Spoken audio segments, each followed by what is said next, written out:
Boa noite a todos, a graça e a paz de Cristo. Eu quero convidar você a abrir a sua Bíblia comigo em João, Evangelho de João, capítulo 1. Nós vamos ler alguns versículos, do 1 ao 14.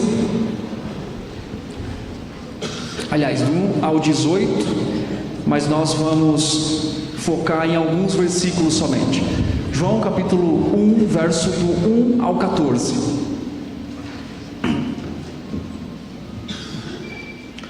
O texto diz assim: No princípio era o Verbo, e o Verbo estava com Deus, e o Verbo era Deus. Ele estava no princípio com Deus. Todas as coisas foram feitas por intermédio dele, e sem ele nada do que foi feito se fez. A vida estava nele, e a vida era a luz dos homens. A luz resplandece nas trevas, e as trevas não prevaleceram contra ela. Houve um homem enviado por Deus, cujo nome era João. Este veio como testemunha para que testificasse a respeito da luz, a fim de todos virem a crer por intermédio dele. Ele não era a luz, mas veio para que testificasse da luz, a saber, a verdadeira luz que, vinda ao mundo, ilumina a todo homem. O Verbo estava no mundo. O mundo foi feito por intermédio dele, mas o mundo não o reconheceu. Veio para o que era seu, e os seus não o receberam. Mas todos quanto o receberam, deu-lhes o poder de serem feitos filhos de Deus, a saber, aos que creem no seu nome, os quais não nasceram do sangue, nem da vontade da carne, nem da vontade do homem, mas de Deus. E o Verbo se fez carne e habitou entre nós, cheio de graça e de verdade, e vimos a sua glória, glória como do unigênito do Pai. João testemunha a respeito dele e exclama: Este é o de quem eu disse, o que vem depois de mim tem contudo a primazia, enquanto já existia antes de mim, porque todos nós temos recebido da sua plenitude e graça sobre graça, porque a lei foi dada por intermédio de Moisés, a graça e a verdade vieram por meio de Jesus Cristo. Ninguém jamais viu a Deus, o Deus unigênito, o que está no seio do Pai é quem o revelou. Vamos orar mais uma vez pedindo a direção do nosso Deus. Senhor, nós te agradecemos pela sua bondade, pela sua graça e pela oportunidade que nós temos de estarmos aqui reunidos para poder exaltar e glorificar o nome do Senhor. Fale conosco nessa noite. Nós temos tantas questões dentro do nosso coração, nós temos tantas coisas que precisamos ser direcionados, mudados, transformados, coisas que talvez estejam tão profundas e enraizadas em nós. Nós pedimos que nessa noite também, por meio da leitura da sua palavra, leitura pública dela, o Senhor possa trazer a glória e o reconhecimento da pessoa de quem Cristo é.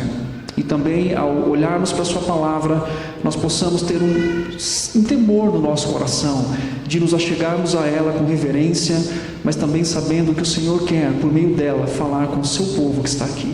Nós te agradecemos por essa noite, agradecemos pela oportunidade de poder louvá-lo e engrandecê-lo, e de podermos celebrar juntos a encarnação do nosso Senhor Jesus Cristo, o qual não só nos lembra uma data, mas nos traz a esperança de termos o Senhor como presente na nossa vida. Nós te agradecemos e oramos em nome de Jesus. Amém. Bem, bom, nós lemos todo o texto, que é o texto de João, capítulo 1, verso do 1 ao 18, mas nós não vamos refletir em todos os textos. A gente vai focar no versículo 14, que é exatamente o seguinte: E o Verbo se fez carne e habitou entre nós, cheio de graça e de verdade, e vimos a sua glória, a glória como do unigênito do Pai. Essa parte do texto, essa introdução que nós chamamos aqui, ou que nós podemos chamar também de prólogo, é muito riquíssimo. João está falando sobre a glória de um Deus que existia antes da fundação do mundo e que decide voluntariamente, por amor, se manifestar, ou na verdade assumir a forma de carne. E o texto, como diz, o Verbo se fez carne. Então essa parte aqui, ou pelo menos esse texto que nós lemos, é um resumo da encarnação, um evento muito importante que inclusive divide a história da humanidade, que traz conceitos profundos, mas não só para mostrar para a gente sobre a divindade, mas também para aplicar na nossa vida o modo em que nós podemos enxergar a encarnação de Cristo. Esse texto revela a glória de Deus de maneira única, trazendo consigo então no próprio Cristo a plenitude da graça e da verdade e da bondade do próprio Deus. O Natal é muito mais do que a celebração do nascimento do menino Jesus. É a celebração da encarnação do Deus Criador, que decidiu tomar a forma de criatura, que decidiu assumir uma forma de criatura para que então pudesse revelar a nós a verdadeira glória do Deus Santo e Majestoso. E esse texto, João explora, prólogo riquíssimo, trazendo para a gente essas verdades que impactam a nossa vida, que mexem com o nosso coração e que nos faz e deve fazer entender e compreender a beleza daquilo que nós cantamos, que nós celebramos, que nós lembramos a respeito do nascimento do nosso Senhor Jesus Cristo. E João, nas sentenças que nós lemos aqui no versículo 14, basicamente nos dá 3 lições importantes sobre a grande realidade que Deus se fez homem, Deus assumiu a forma de homem, e João vai mostrar para a gente a riqueza de tudo isso para o nosso próprio coração. Então, a primeira lição sobre o texto de Deus se fez homem, ou o tema, é que o Verbo se fez carne. Mais uma vez, na primeira sentença do texto, do verso 14, diz assim: e o Verbo se fez carne e habitou entre nós. João inicia aqui o seu evangelho destacando que o Verbo é eterno, ele é coigual, ele é consubstancial com o Pai. E é interessante que quando João usa esse verbo, ou essa palavra verbo aqui, não é acidental, ele está usando de uma forma proposital, para mostrar para a gente a intensidade, a riqueza e a unidade, inclusive, do Antigo e do Novo Testamento. Ou seja, o que isso significa? O Logos, no grego, era considerado a razão suprema, o princípio da ordem do universo. No Antigo Testamento, o Verbo era a manifestação criadora e reveladora de Deus. Nós vamos, por exemplo, ler o Salmo 33, versículo 6, fala que pela palavra do Senhor foram feitas todas as coisas. E aí os céus por sua palavra se fizeram, e pelo sopro da sua boca o exército deles. Essas 2 ideias que João traz aqui é para mostrar que Jesus é o agente criador de todas as coisas e a expressão máxima do próprio Deus nesse mundo. O verso 14, João nos surpreende ao declarar que e o Verbo se fez carne. Isso não é só uma figura de linguagem ou uma metáfora, mas é uma declaração literal do que o nosso Criador fez. Deus tornou-se plenamente humano, sem deixar, obviamente, de ser Deus. E o Verbo, então, eterno, ele entra no mundo, ele entra no espaço, ele entra na história, ele assume a nossa natureza. E é uma coisa interessante que alguns pregadores ou alguns intérpretes desse texto, quando chega no versículo 14, eles vão dizer assim: está vendo o quanto Jesus se humilhou por ter tomado uma forma humana? Porque então o texto fala assim: e o Verbo se fez carne. Mas na verdade a intenção de João não é, nesse texto, ou pelo menos nesse momento, mostrar a humilhação de Cristo. Ao contrário, porque o que o texto está dizendo? O texto do verso 1 ao verso 13, João está dizendo que ele é a vida, que ele é a luz, que ele é, antes de todo existir, ele já existia, que ele então é o Verbo de Deus. E a perspectiva de João aqui não é trazer para a gente a ideia assim: e está vendo? Olha o quanto ele é grande, e ele acaba se humilhando, então tomando forma humana. Não é isso que João está dizendo. João, ao contrário, está dizendo o seguinte: nós temos toda a revelação que nós precisamos do próprio Deus encarnado no próprio Cristo. Essa é a perspectiva. Então a descrição é: ele é a vida, ele é a luz. E aí tudo o que foi falado anteriormente por João não é para falar sobre humilhação, mas é para mostrar a glória visível de um Deus que se encarna. Ou seja, quando Cristo se encarnou, nós poderíamos ver a vida, a luz e a glória do próprio Deus. É isso que o texto está dizendo. Ele veio em plenitude de glória, de verdade e de graça. Porque o que isso significa? Que nós não podemos desprezar a humanidade do próprio Cristo. Ao contrário, nós devemos olhá-lo como pessoa que veio revelar a glória do próprio Deus, é a demonstração dessa glória. Ele veio como homem para se tornar o mediador perfeito entre Deus e os homens. Então João está convidando a gente para olhar para Cristo, para enxergar a glória de Deus ali, a manifestação do próprio Pai, não só olhando para a humilhação, mas olhando para a exaltação. O Deus que é descrito antes da encarnação, que existiu por todo sempre, como João coloca aqui, luz, verdade, está dizendo, Ele se tornou carne, Ele se apresentou a nós, Ele veio trazer a revelação máxima de quem Deus verdadeiramente é. Agora, olha só uma coisa interessante que João diz no texto.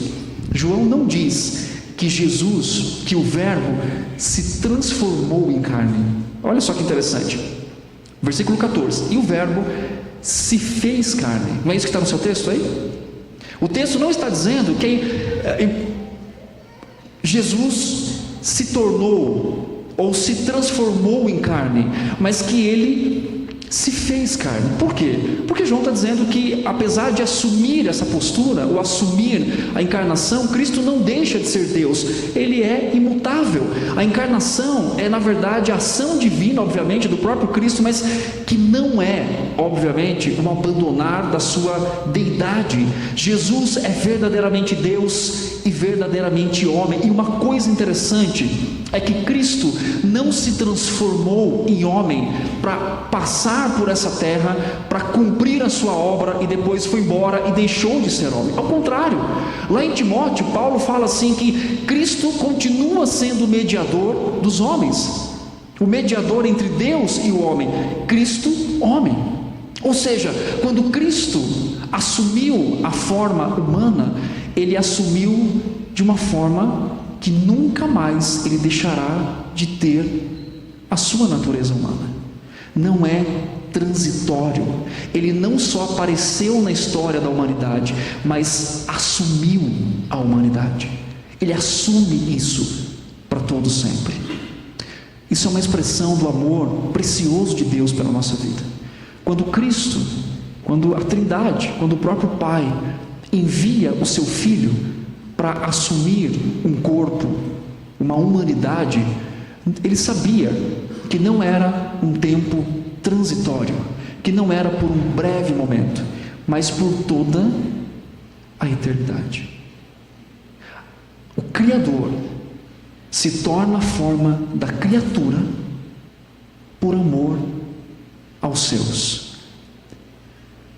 E essa forma nunca mais Cristo deixará de ter, porque Ele assumiu isso amando aqueles que são seus. João quer que a gente entenda isso. João quer colocar isso na nossa cara, dizendo, está vendo?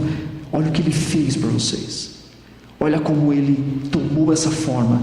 Ele não só passou pela história, mas Ele assumiu a nossa humanidade, no sentido de trazer então a obra de Cristo para a nossa vida. Ou seja, a glória, essa encarnação é a manifestação mais clara da glória de Deus na história humana, e isso obviamente impacta a nossa vida e o nosso coração. Quais são algumas questões dessa encarnação na nossa vida, no nosso dia a dia, no modo então em que nós podemos olhar para esse texto e não só ver como um texto que defende a divindade de Cristo, mas que entra, porque se o próprio Cristo entrou na nossa humanidade no sentido de tomar essa forma, qual é a razão disso? Quais algumas certezas e convicções que nós podemos ter com relação a isso? Primeiro, a encarnação nos ensina que Deus entende as nossas lutas e a nossa humanidade. Isso é interessante, porque o texto fala que Ele toma a forma humana e Ele experimenta as coisas que são também humanas, obviamente. Em Lucas capítulo 22, versículo 44, quando Jesus está com grande agonia no seu coração, Ele diz exatamente o seguinte: estando em agonia, Lucas está dizendo para a gente, orava mais o quê? Intensamente, e aconteceu que o seu suor se tornou como gotas de sangue caindo sobre a terra. Você consegue ter essa visão? do Criador agoniado no jardim ou ali no Getsemane. Ele está agoniado porque ele sabe o que ele vai enfrentar. Claro, a sua forma assumida ou a sua forma humana não era caída, ele não experimentou pecado nenhum, obviamente, mas Hebreus capítulo 4 fala: nós não temos um sumo sacerdote que não possa se compadecer das nossas fraquezas, mas como nós em tudo foi tentado, porém sem pecado. A encarnação de Cristo traz essa realidade de que Deus não apenas vê as nossas dificuldades, mas Ele também experimentou as nossas dores. Cristo sabe o que é ser tentado, Cristo sabe o que é ser rejeitado, Cristo sabe pessoalmente o que é sofrer. Esse entendimento é um consolo essencial para a nossa alma, porque isso aproxima a realidade de um Deus que é o Criador de todas as coisas, mas também que assume a nossa humanidade e decide estar próximos de nós. É um relacionamento não fria, onde nós olhamos para um Deus distante e que simplesmente estamos nas suas mãos, no sentido de governar simplesmente, de dirigir a nossa vida, mas Ele está participando pessoalmente dos nossos sofrimentos. A encarnação traz a realidade da proximidade de um Deus que decide então assumir a nossa humanidade. A encarnação também nos chama a servir com humildade aqueles que estão à nossa volta e a própria igreja. Assim como Cristo veio para servir e não para ser servido, como Marcos 10:45, a criatura, o Criador, se faz como a criatura, e aqui imitar Cristo é ter um coração humilde para servir aqueles que também estão ao nosso redor. Ao mesmo tempo que nós podemos perceber a proximidade de um Deus Santo que entra na nossa humanidade, nós também podemos e somos chamados por Deus para sermos conforto e consolo na vida daqueles que estão ao nosso redor.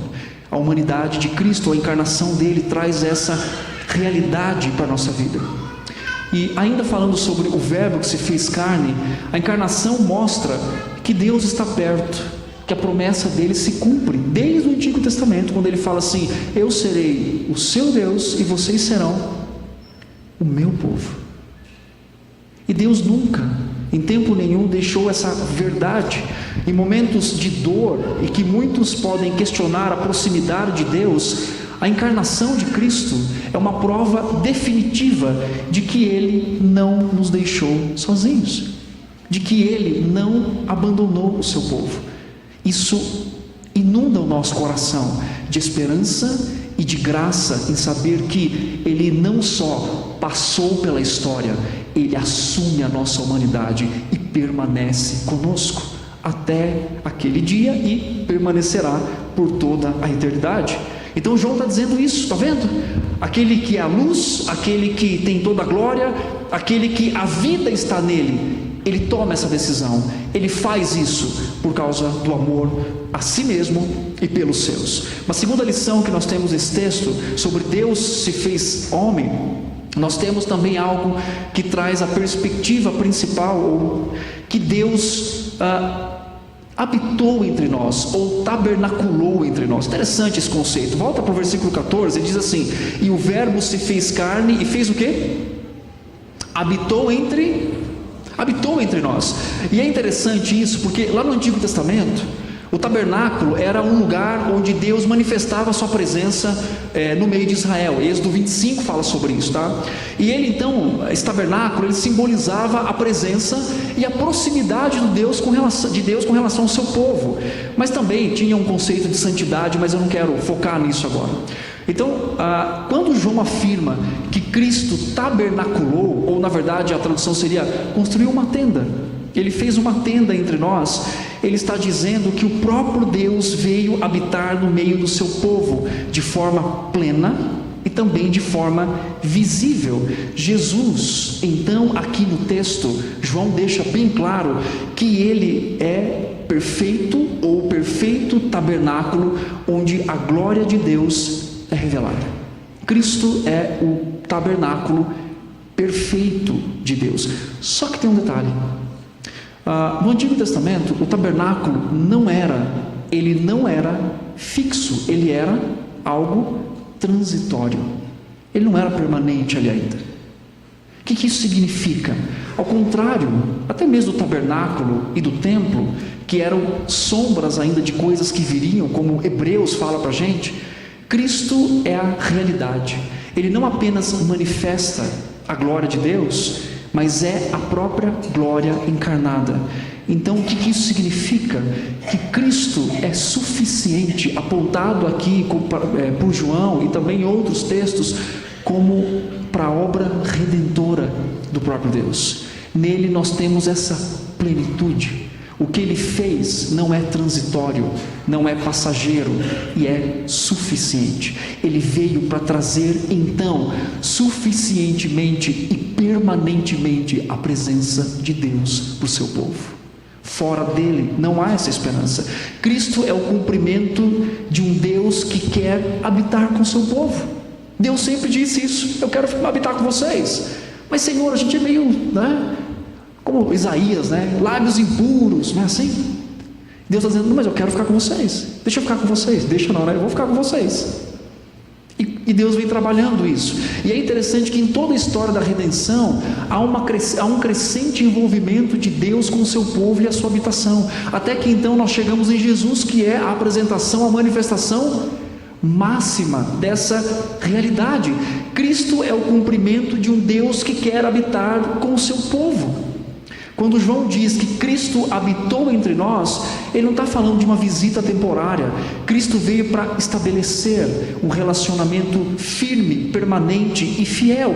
Tanto que Mateus 1,23 diz que Cristo é o Deus Emanuel, o Deus conosco, que está conosco. A nova criação e a nova habitação eterna apresenta isso para a gente. Olha só Apocalipse 21:3. Olha como isso vai casando com o texto. Apocalipse 21:3. Vamos colocar ali, a gente vai ler junto. Então ouvi grande voz ainda do trono dizendo: eis o quê? Quem é esse tabernáculo de Deus com os homens? Cristo. O Deus que quer habitar com o seu povo cumpre em Cristo essa promessa. E João está dizendo assim: está vendo? Ele já fez a tenda com vocês. Então o fato de Deus habitar conosco, ou de Cristo habitar conosco, nada mais é do que um prenúncio, do que um anúncio, do que uma esperança para dizer assim: onde vocês habitarão um dia. Não é isso que Jesus disse lá em João 14: não se turbe o vosso coração, credes em Deus, crede também em mim. Na casa do meu pai é o quê? Então eu vou lá, mas eu não estou deixando vocês não. Eu vou lá preparar o quê? E depois eu volto para fazer o quê? Porque onde eu estiver, eu quero que vocês estejam. Eu já estabeleci isso com vocês. Eu já sou o cumprimento pleno. Então a perspectiva de Apocalipse para a gente é: o tabernáculo de Deus permanece lá, mas não mais transitório, agora permanente, na pessoa do nosso Senhor Jesus Cristo. A habitação de Cristo entre nós é uma antecipação do que veremos na nova criação, como diz Apocalipse. E essa habitação também traz algo prático para a nossa vida, além do conhecimento teológico, além do conhecimento doutrinário dessa encarnação. O que isso significa? Que a presença de Deus sempre será a fonte da nossa certeza. Esse mundo é meio surpreendente. Está esse mundo que a gente vive, não é? É ou não é? Você não quer falar, né? Mas pode falar. Esse mundo é estranho. Esse mundo é meio doloroso. Não é meio doloroso assim? Você tem uma, né? E é interessante que esse mundo é um grande desafio, o qual nós vivemos aqui. E o grande desafio, e um deles maiores, é conectar essa realidade da encarnação, da habitação, da vida de Cristo com a nossa própria vida, com os nossos desafios e com os nossos problemas. Nós vivemos num mundo penoso, né? Mas a gente fala assim: mas Jesus disse que isso já ia acontecer, que Ele falou que no mundo tereis. Mas Jesus não quis dizer assim: gente, estou avisando, não sofre não. Ele não quis dizer isso. É a mesma coisa de você tomar injeção e falar assim: a injeção dói. Tudo bem, se você saber que dói, vai doer menos? Não, vai doer. Então Cristo entende a perspectiva de que nós temos dores e sofrimento, e a sua presença é muito mais do que algo que nos traz uma certeza do que Ele veio. Eu tenho certeza, Ele veio, tudo bem, Mas Ele não só veio, Ele permanece conosco. Ele não só permanece, Ele assumiu a nossa humanidade. Ele não só assumiu a nossa humanidade, Ele é a presença em que nós podemos contar o tempo todo. Eu sei que não é fácil. Eu sei que eu tenho minhas dores, vocês têm as de vocês, todo mundo tem a sua. Mas o Senhor tem nos dito aqui, em que essa habitação, mesmo em circunstâncias mais difíceis, é exatamente a realidade da vida dEle em nós. Ou seja, nós nunca estamos sozinhos. Às vezes a gente não acredita nisso, mas a gente nunca está sozinho. Nós nunca estamos ou estaremos sozinhos, porque Ele veio para habitar permanentemente. E tem uma coisa interessante que eu li essa semana preparando esse sermão, que parece meio óbvio, mas é interessante. Ele fala assim: quando Cristo morreu, Ele deixou o que aqui na terra? O corpo dele. Ele morreu, depois Ele ressuscitou, certo? E o autor vai fazendo um trabalho interessante, que ele vai dizer assim: olha, Cristo sempre confirmou em todo o tempo: eu estou aqui, eu vou permanecer aqui, e olha, eu não enviei o Espírito agora, né? Ou aliás, o Espírito vai habitar em vocês, vai vir lá em Atos, mas vou deixar meu corpo, para vocês verem que eu estou aqui.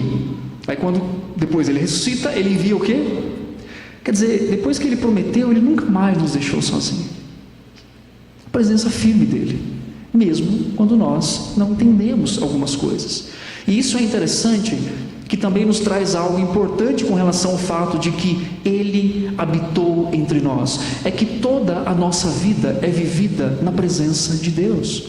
Não há nenhum momento da nossa vida em que nós não estejamos com o nosso Deus, ou melhor, em que Ele esteja conosco. João quer dizer isso para a gente. João está dizendo o seguinte: está vendo? Aquele que tem a vida, aquele que é a vida, aquele que é a luz, Ele está com vocês, Ele está presente. Ele tabernaculou, Ele fez uma barraca, Ele fez isso, Ele criou essa tenda, só que diferente de antigamente, não é mais transitória, é permanente. E por fim, João também fala uma coisa interessante para a gente, sobre Deus se tornou homem. João vai falar também que Ele veio cheio de graça e de verdade. Olha o verso 14 de novo, vou ler para a gente poder entender. E o verbo se fez carne e habitou entre nós, cheio do quê? Então Ele se fez carne, Ele habitou, mas Ele veio cheio do quê? De graça e de verdade. Você não vai ver muito essa palavra graça no Evangelho de João. Algumas vezes, como aqui, por exemplo, mais no prólogo, mas você não vai ver em todos os capítulos que João escreve a palavra graça, mas você vê a manifestação em vários momentos dessa graça. Como? Quando Cristo perdoa os pecadores, quando Ele cura os doentes, quando Ele fala com a mulher samaritana: lembra, vou dar água para você beber, você nunca mais vai ter sede. Quando Ele fala para Nicodemos: olha, você tem que nascer de novo. Então você não vai ver muito essa ideia de conceito de graça descrito no Evangelho de João. Você não vai ver isso, a palavra graça ali, mas você vai ver a manifestação concreta dessa graça, em que Cristo perdoa, Cristo... E qual que é o texto mais conhecido de João? Qual é? Vocês não estão sabendo qual é o texto mais conhecido de João? João 3, porque Deus... Agora vocês vão saber, então agora está aqui, né? Não tem palavra graça ali, tem?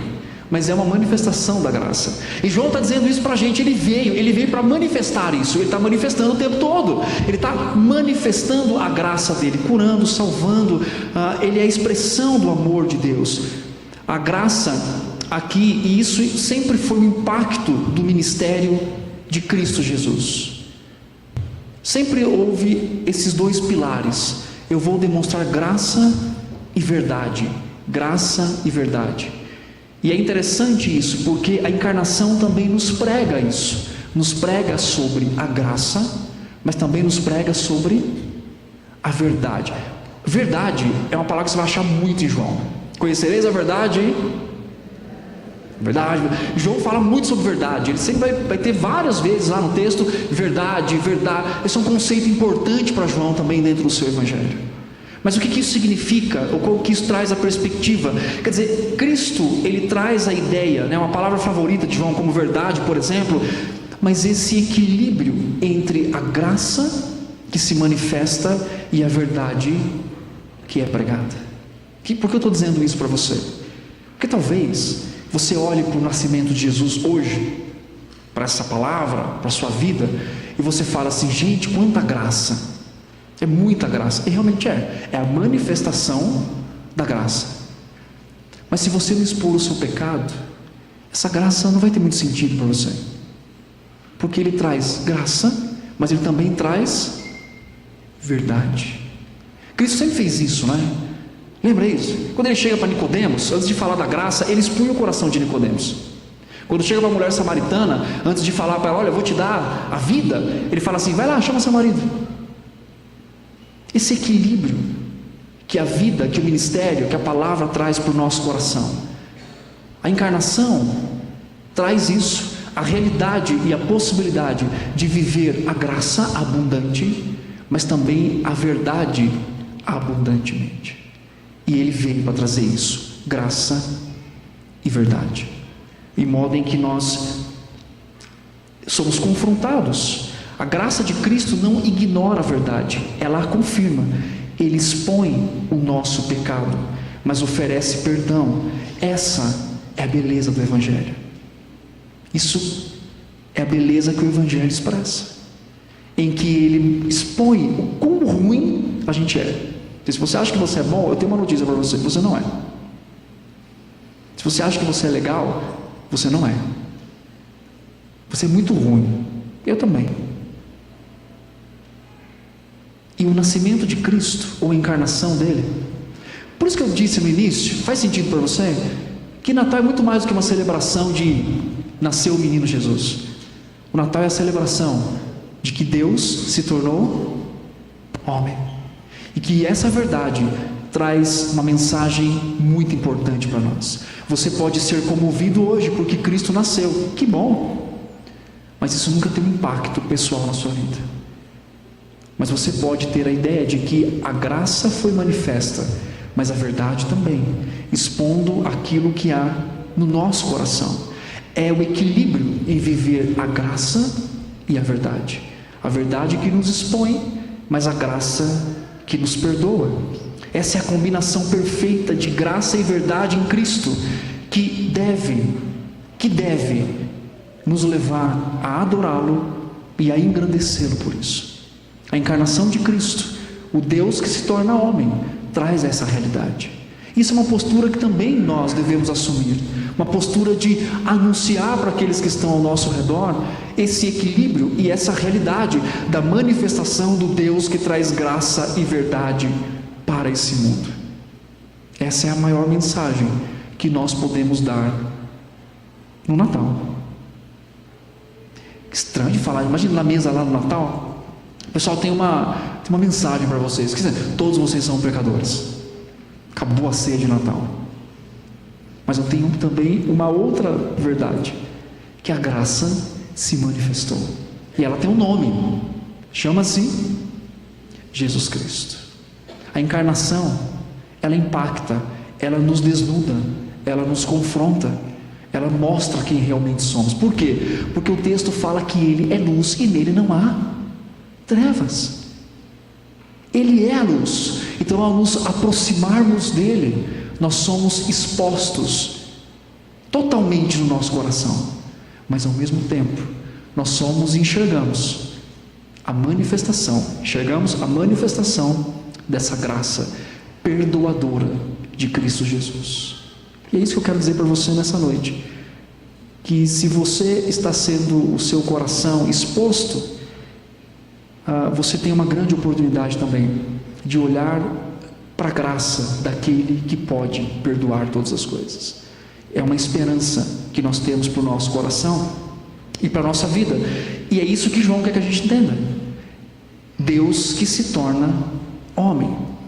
E como é que a gente pode pensar nesse texto e finalizá-lo para que nós possamos então entender? Perceba que a perspectiva, esse prólogo que João está dizendo aqui, com tantas verdades teológicas e que pouquíssimo nós podemos ver aqui, até por causa do tempo, mas ele tem uma intenção para isso. Qual que é a intenção? A intenção de João é que nós glorifiquemos a Cristo Jesus, porque olha o que ele fala: e o verbo se fez carne, de novo, e habitou entre nós, cheio de graça e vimos a sua glória, glória como do unigênito do Pai. Agora, é interessante que João traz uma coisa legal para a gente aqui. Ele está falando assim: a gente viu. Você viu? Você viu? Você viu? Não é retórica essa pergunta, tá? Eu preciso até que você, para até não ficar chato para mim na online aqui agora, vocês respondem, tá? Vocês viram a glória de Deus? Viram? Estão vendo? É isso que João quer dizer. Porque a gente tem aquela perspectiva de que glória veremos quando chegar na eternidade, não é isso? Mas o que é manifestação da glória em João? Verdade, vida, é isso. É isso que João está dizendo. É claro que nem o próprio João viu a glória como ela será vista na eternidade, obviamente. Aliás, ele viu depois, né, lá no Apocalipse. Mas calma, depois a gente conversa com o João lá em Apocalipse. Mas a pergunta é: você viu isso? Ele está dizendo: nós vimos isso. Claro que ele está falando de quem está ali, quem está lendo, ele está falando dele. Mas percebe que João quer tirar os nossos olhos e algo equivocado de que a glória só pode ser percebida quando nós estivermos lá. Ele está dizendo: não, você pode ver a glória agora. É claro que muitas vezes ofuscada pelo próprio pecado que nós temos, pelas coisas do nosso coração. Mas João está dizendo: você pode ver essa glória. Como é que você vê essa glória? Pegue sua Bíblia ali, volte alguns versículos. Olha só, olha o que João está dizendo. Versículo 4: a vida, primeira coisa, todas as coisas foram feitas por intermédio dele. Estamos falando do que aqui? Criação. Se pode ver a glória de Deus na criação? É isso que o Salmo 19 está dizendo. Versículo 4: a vida estava nele e ele era a luz dos homens. Podemos ver vida? Podemos contemplar a vida de Cristo aqui? Podemos. E aí depois, então, outros textos, ele veio como testemunho. Está falando de João aqui. Versículo 9: a saber, a verdadeira luz que vinha ao mundo e ilumina a todo homem. E aí versículo 10: o verbo estava no mundo, o mundo foi feito por intermédio dele. É claro que nós não vimos a face de Cristo, mas nós vemos a manifestação da sua glória por meio da sua ação cotidiana, diária, no cuidado, no zelo, no amor, na manifestação da sua providência e na vida que em nós habita por causa de Cristo Jesus. João fecha esse prólogo dizendo o seguinte: eu tenho um convite para vocês. Qual que é o convite? O que João quer provocar isso na gente? O que ele quer provocar no meu e no seu coração? Ele quer provocar a adoração. Ele quer que os seus olhos saiam de qualquer coisa que se parece com uma glória para a glória verdadeira.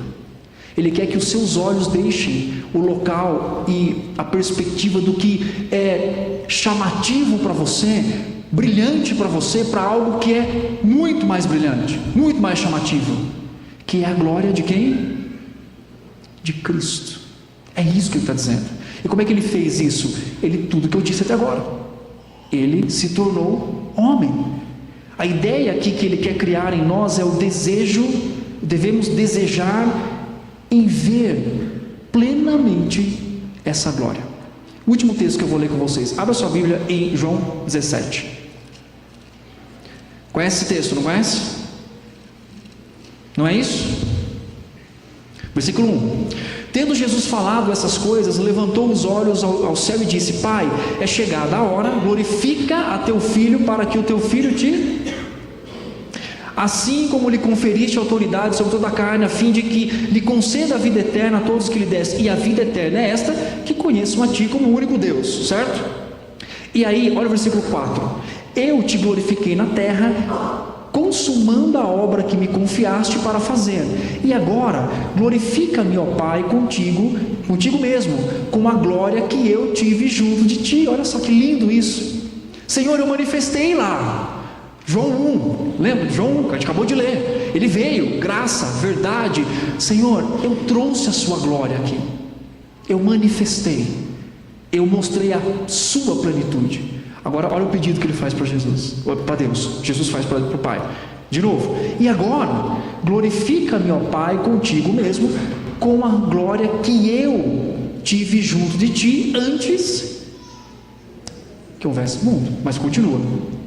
O pedido vai melhorar. Vai ficar cada vez melhor. Olha só. Manifestei o teu nome aos homens, João capítulo 1, é o que ele fez. Que me deste ao mundo, eram teus, tu me confiastes e ele tem guardado a palavra. Agora, eles reconhecem que todas as coisas que tem dado provém de ti.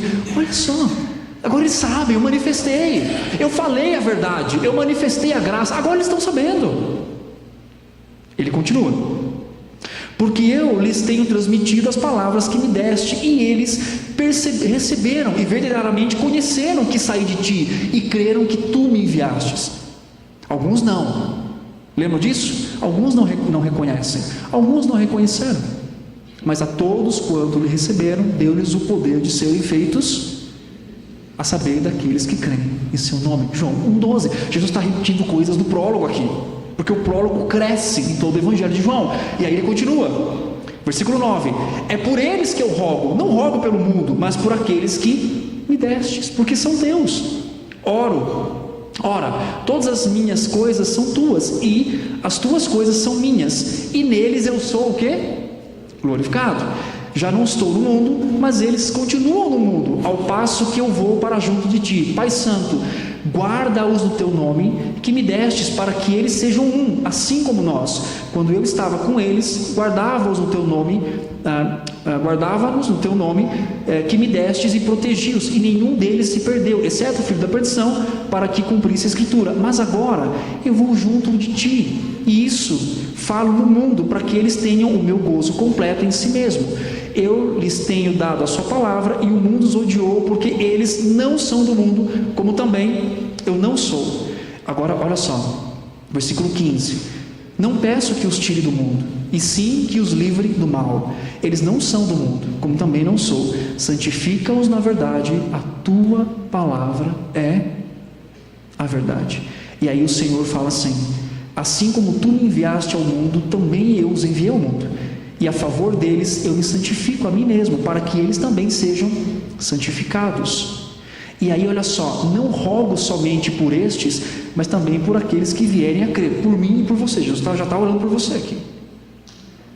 E aí o verso 21 diz assim: a fim de que todos sejam um, como és tu, ó Pai, em mim, e eu em ti, também sejam eles em nós, para que o mundo creia que tu me enviastes. Eu lhes tenho transmitido a glória que me tens dado, para que sejam um, como nós somos, eu neles e tu em mim, a fim de que sejam o quê? Aperfeiçoados. Agora, eu ia falar o bolo da cereja, que eu estou empolgado. A cereja do bolo. Lembra que ele falou de glória? Nós vimos a glória, não vimos? Mas tem uma coisa legal, tem uma coisa a mais. Versículo 24, olha que lindo isso. Pai, a minha vontade é que onde eu estou,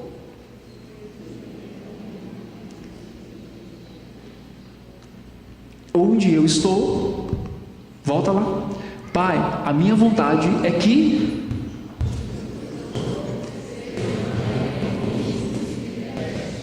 sabe qual é a vontade de Deus? A vontade de Cristo é que você veja plenamente a glória do Deus encarnado.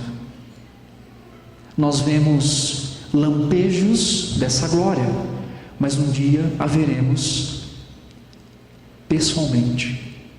Aí não vai ser só João aqui, vai ser face a face, porque essa é a vontade de Deus. O final, a razão final da encarnação, é aquilo que nós chamamos na teologia de visão beatífica. O que isso significa? É causar um impacto, a saudade, digamos assim, a curiosidade, o vislumbre de ler um texto como esse e dizer: como que é o Cristo glorificado? Eu quero vê-lo. E isso aumentar no nosso coração, para que um dia, então, nós possamos viver isso que Jesus ora por nós. Eu quero que vocês estejam, Pai. Eu quero que eles estejam, Pai, onde eu estou. Essa é a vontade de Deus, do Deus encarnado para nós. Ele se encarna para isso, para nos levar para Ele mesmo, por toda a eternidade. Amém?